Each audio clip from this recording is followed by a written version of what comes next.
अस्सलाम वालेकुम, मैं हूं मरीम नवाज और आज तारीख 30 मार्च 2026 है। इंतहाई गैर मामूली आमना सामना होने जा रहा है। वजीर आला खैबर पख्तूनख्वा सुहेल आफरीदी पहली मर्तबा army chief field marshal general Syed Asim Munir के साथ एक छत तले बैठेंगे। आमना सामना होगा, एक मेज पर बैठकर क्या गुफ्तगू होगी और ये मीटिंग किस नौयत की होगी, इससे मुतालिक हम बात करेंगे। और साथ ही ये कि गुज़िश्ता रोज वज़ीर आला खैबर पख्तूनख्वा सुहेल आफरीदी ने एक सवाल के जवाब में ये कहा कि इंशाल्लाह आप लोग मेरा जनाजा पढ़ेंगे। इन सारी बातों का कंटेक्स्ट क्या है, मीटिंग किस कंटेक्स्ट में होने जा रही है और पाकिस्तान के GSP प्लस स्टेटस से मुतालिक 6 दिन से चलने वाले वावले के पीछे हकीकत क्या है, इससे मुतालिक हम गुफ्तगू करते हैं। सबसे पहले तो ये कि आज यानी 30 मार्च 2026 को एक इजलास होने जा रहा है और इस इजलास की बाबत वज़राए आला जो है वो इकट्ठे बैठेंगे और उनके साथ ही जो फील्ड मार्शल हैं जनरल सैयद आसिम मुनीर वो भी वहां मौजूद होंगे, हुकूमती वज़रा भी मौजूद होंगे, सदर मुमलिकत भी मौजूद होंगे, वज़ीर आज़म भी मौजूद होंगे। और इस इजलास के अंदर जहां खित्ते के अंदर चलती हुई सूरत हाल पर गुफ्तगू होगी, वहीं पर एक इंतहाई गैर मामूली डेवलपमेंट भी है। इजलास किस नोयत का है इसको बता करके हम उस डेवलपमेंट के हवाले से बात करते हैं। कुछ खबर है वो भी आपके सामने रखती हूँ।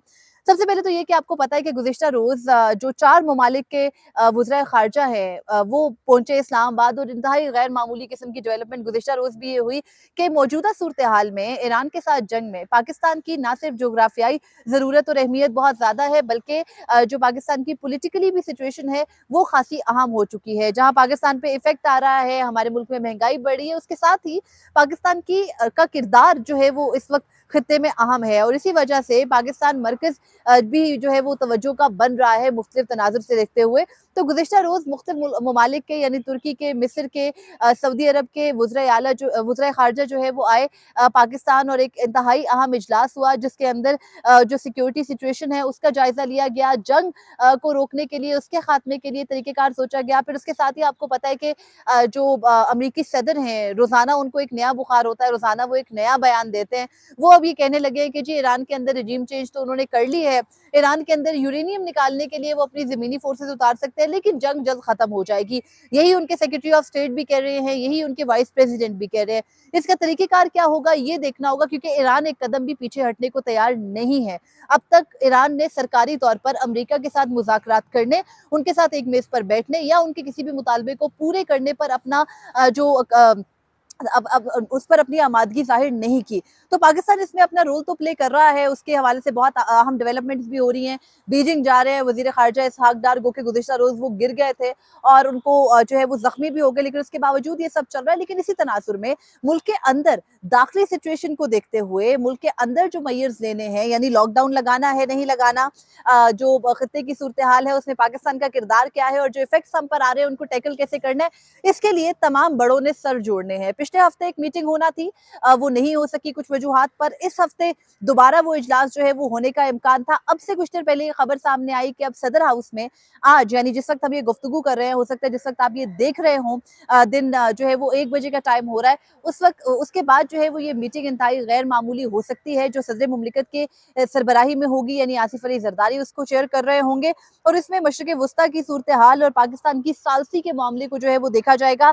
इसमें जो इजलास है उसमें वज़ीर आज़म शहबाज शरीफ, वफाकी वज़रा, तमाम सूबों के वज़राए आला शामिल होंगे और वज़ीर आला सुहेल आफरीदी जो है वो इस्लामाबाद में मौजूद है। ज़ाहिरी बात है कि इतनी गैर मामूली किस्म की सिचुएशन है, वो भी सदर हाउस में मौजूद होंगे। इजलास में जो तमाम आला अस्करी क़यादत है वो भी जो है वो शरीक होंगे। उसके अलावा मशरिक़ वस्ता की जो सूरत हाल है, एक तो वो ज़ेर गौर आएगी और जो इजलास है उसके अंदर ईरान, अमेरिका, इसराइल जंग और अब तक की पेशरफ्त का जायजा लिया जाएगा। वज़ीर ख़ारजा इसहाक डार ने जो 4 ममालिक के वज़राए ख़ारजा के साथ इजलास किया, उस मामले पर जो है वो तमाम अपनी जो इंटरनल क़यादत है उसको एतमाद में लेंगे। इजलास में मुल्क में जो मौजूदा पेट्रोलियम ज़खायर हैं और तरसीलात हैं उनका जायजा लिया जाएगा। उसके अलावा किफ़ायत शायरी जो पॉलिसी है और इक़दामात है उस पर अमल दरामद का जायजा भी लिया जाएगा। मुमकिना स्मार्ट लॉकडाउन और दीगर इक़दामात पर ब्रीफिंग दी जाएगी। कल तक इस पर डिसीजन होना है। स्मार्ट लॉकडाउन के हवाले से सूबों की तजवीज़ पर भी गौर होगा और मोटरसाइकिल और रक्षा सवारी है उनको जो है वो सब्सिडी देने से मुतालिक भी मामले पर गौर होगा। अब इजलास के अंदर ये तो वो सारी चीज़ें हैं जो इजलास के एजेंडे में शामिल हैं। एक और अहम चीज़, अपडेट जो खबर है इस मामले में वो ये है कि जब से वज़ीर आला सुहेल आफरीदी यानी 15 अक्टूबर 2025 से अपना चार्ज संभाले हुए हैं, हमने देखा कि उनके दौर को लेकर अब तक बहुत सारे तरीके से मुतनाज़े बनाया गया। सुहेल आफरीदी को लेकर एस्टेब्लिशमेंट का रवैया अब तक बहुत सख्त रहा और उनको किसी भी तौर पर कबूल नहीं किया जा रहा था। लेकिन पिछले 1-2 महीने से जो डीजी आईएसपीआर हैं, उनकी प्रेस कॉन्फ्रेंसेस में खास तौर पर वादी तीरा वाली जो नकल मकानी का मामला था, जब वो बहुत बुरे तरीके से बैकफायर किया, सुहेल आफरीदी को उनके अपने हलके, उनके अपने इलाके से जो है वो लोगों को उनके खिलाफ करने का जो पूरा तरीकेकार था, जब वो प्लान कामयाब नहीं हुआ, तो उसके बाद सुहेल आफरीदी के साथ ना सिर्फ नशिस्तें हुई बल्कि उनको लेकर के जो ओवरऑल रवैया था, यानी 6 जनवरी की प्रेस कॉन्फ्रेंस डीजी आईएसपीआर की देखिए और उसके बाद जो अभी पिछली प्रेस कॉन्फ्रेंस है फरवरी की, उसको निकाल कर देखिए तो जमीन और आसमान का फर्क रवैये में नजर आता है। तो उसके बाद यानी उस सारी सिचुएशन को गुजर जाने के बाद इमरान खान की बीमारी का मामला आया, सुहेल आफरीदी को इमरान खान से मिलने नहीं दिया गया, इमरान खान की बहनों के साथ जो रियासती रवैया है वो सामने आया, इमरान खान की पार्टी को लेकर जो रियासती रवैया है उसमें तब्दीली नहीं आई, उतनी ही सख्ती रखी गई। उनकी पार्टी की खवातीन जो है उनको भी ना सिर्फ कैद रखा गया बल्कि आलिया हमजा को जो कि बाहर थी, अभी गिरफ्तार नहीं हुई थी, उनको भी पिछले हफ्ते गिरफ्तार कर लिया गया। इस पूरी सिचुएशन के दौरान जो जाहिर है कि पाकिस्तान तहरीक इंसाफ को लेकर हुकूमती या एस्टैब्लिशमेंट की पॉलिसी तो तब्दील नहीं हुई। तो अब उस सारी सिचुएशन में अगर अब मैं इस सब जो बैकग्राउंड है इसको बताने का मकसद ये है कि अगर हम मामले की गंभीरी जो है वो उसको जानते हुए आज की मीटिंग को इस तनाजुर में देखें कि जहां हुकूमती मामलात पर बात होनी है, सुहेल आफरीदी ने पहली मर्तबा जो है वो फील्ड मार्शल के साथ एक छत तले बैठना है, तो हम सबको पता है कि मामलात इतने जो है वो स्मूथ नहीं चल सकते। मसला ये है कि खैबर पख्तूनख्वा के अंदर जो ज़मीनी हकायक हैं, जब वो डिस्कस होते हैं, उन ज़मीनी हकायक को लेकर वहाँ की सियासी जो कुव्वतें हैं वो गुफ्तगू करती हैं, तो फिर ताकतवर हलकों को कुछ अच्छी लगती नहीं है। अब आज पहली मर्तबा जब ये आमना सामना होना है, तो इस आमने सामने से पहले का जो बैकग्राउंड है वो मैंने आपको बताया कि किस तरह से तीरा वाला मामला हुआ, फिर खैबर पख्तूनख्वा के ही अंदर जो दहशतगर्दी का मामला है वो किस कदर बढ़ा, फिर अफगानिस्तान के साथ जंग के मामले पर खैबर पख्तूनख्वा हुकूमत को जो है वो एक पेज पर लिया गया, खैबर पख्तूनख्वा के अंदर ऑपरेशन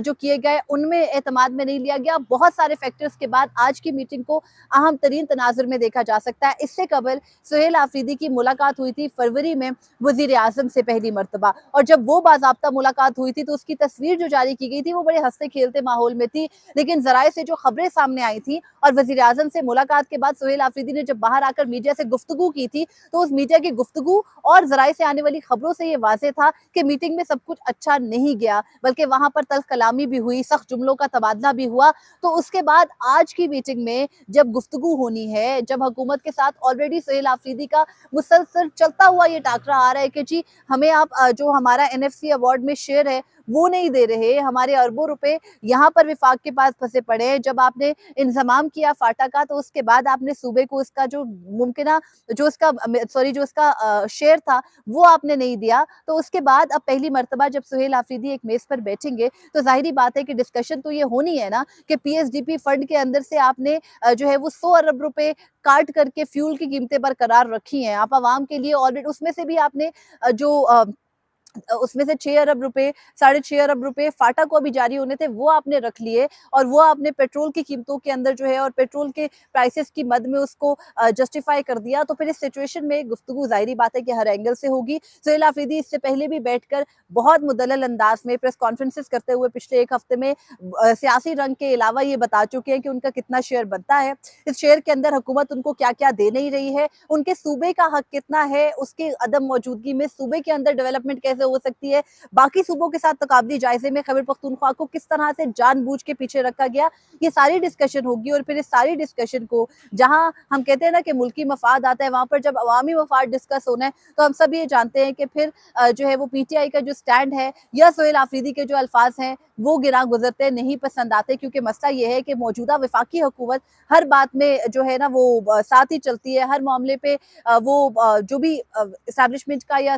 जो वफाकी हुकूमत है उनके हर मामले में एक सेम पेज ही रहता है। इनफैक्ट ज्यादा ताकतवर जो है वो इस्टेब्लिशमेंट ही है इस तनाजुर में। तो जब उनसे सवाल होना है, डिस्कशन होनी है, वहां पर किसी बात के ऊपर कंटेस्ट होना है, तो फिर आप इमेजिन कर सकते हैं कि इजलास के अंदर क्या कुछ हो सकेगा। इसके साथ ही जुड़ा एक और मामला भी है, हमने पिछले 6 दिनों से जो है वो ये देखा कि जीएसपी प्लस स्टेटस के मामले पर बहस हो रही थी, गुफ्तगू शदीद हो रही थी। गुज़िश्ता रोज सुहेल आफरीदी ने इस्लामाबाद में प्रेस कॉन्फ्रेंस की है और उस प्रेस कॉन्फ्रेंस के अंदर जहां उन्होंने इमरान खान के बेटों के जीएसपी प्लस स्टेटस से मुतालिक नाम ना लेने के मामले को उठाया। वहीं उन्होंने ये भी कहा, और यही वो खदशा है जिसका इजहार मुख्तलिफ हल्के कर रहे हैं, कि अगर पाकिस्तान का जो जीएसपी प्लस स्टेटस है, जो यूरोपीय यूनियन खसूसी तौर पर जो थर्ड वर्ल्ड कंट्रीज हैं, डेवलपिंग कंट्रीज हैं, उनको जो है वो ट्रेड की मद में उनका एक स्टेटस देता है जिससे तजारत आसान होती है, तो वो जो पाकिस्तान का स्टेटस है उसकी मद में मुख्तलिफ मुलाकातें जो वफाकी वजीर कानून है आजम नज़ीर तारड़, उनकी यूरोपीय यूनियन के वफूद के साथ होती रहती हैं। लेकिन ऐसा लग रहा है, और ये एक इमेज आ रहा है, गुज़िश्ता रोज़ भी हमने इस पर एक रोज़ कबल बात की थी, कि जैसे अगर हुकूमत को ये खदशा है कि जी उनसे जीएसपी प्लस स्टेटस जा सकता है, तो वो उससे पहले ही ब्लेम शिफ्ट कर रहे हैं इमरान खान के बेटों के ऊपर। इसी किस्म के खदशे का इजहार सुहेल आफरीदी ने गुज़िश्ता रोज़ अपनी प्रेस कॉन्फ्रेंस के अंदर भी किया, जहां उन्होंने एग्जैक्टली ये कहा कि इनके अपने करतूत ऐसे हैं कि इनसे जीएसपी प्लस स्टेटस जाएगा, ये बुनियादी इंसानी हकूक की खिलाफ वर्जियां मुल्क में कर रहे हैं, ये खवातीन के साथ जो बड़े उम्र के लोग हैं उनके साथ नाइंसाफियां कर रहे हैं, सियासी तौर पर जो है वो इंतकाम का निशाना बना रहे हैं मुख्तलिफ सियासी वर्कर्स को, तो इनको डर है कि इनसे जीएसपी प्लस स्टेटस जाएगा तो ये इमरान खान के बेटों के ऊपर ब्लेम शिफ्ट कर रहे हैं। अब ये देखना है कि जब पाकिस्तान का जीएसपी प्लस स्टेटस रिवाइज होता है जून जुलाई के अरसे में, तो फिर पाकिस्तान के पास ये स्टेटस बचेगा नहीं बचेगा, अल्लाह करे कि बरकरार रहे, लेकिन हुकूमत अपनी हरकत भी जो है वो ठीक करे तो ज्यादा बेहतर हो। जिस वजह से जीएसपी प्लस स्टेटस मिलता है वो देखना होता है। लेकिन अगेन हमने ये भी बात की थी कि यूरोपीय यूनियन हो या कोई भी, जैसे अमेरिका के साथ पाकिस्तान के ताल्लुकात हैं, मसला ये नहीं होता कि उस मुल्क ने आकर देखना है कि आपके मुल्क में इंसानी हकूक की खिलाफ वर्जियां हो रही है नहीं हो रही हैं। मसला ये होता है कि पहले जो यूरोपीय यूनियन की रिपोर्ट थी वो भी ताखीर से जारी की गई, उसके अंदर भी कंसर्न थे। उसके बाद पाकिस्तान के अंदर बुनियादी इंसानी हकूक का मसला तो है, संगीन मसला है, अभी से नहीं है, पिछले 3 साल से बहुत शदीद जो है वो ये बात बार बार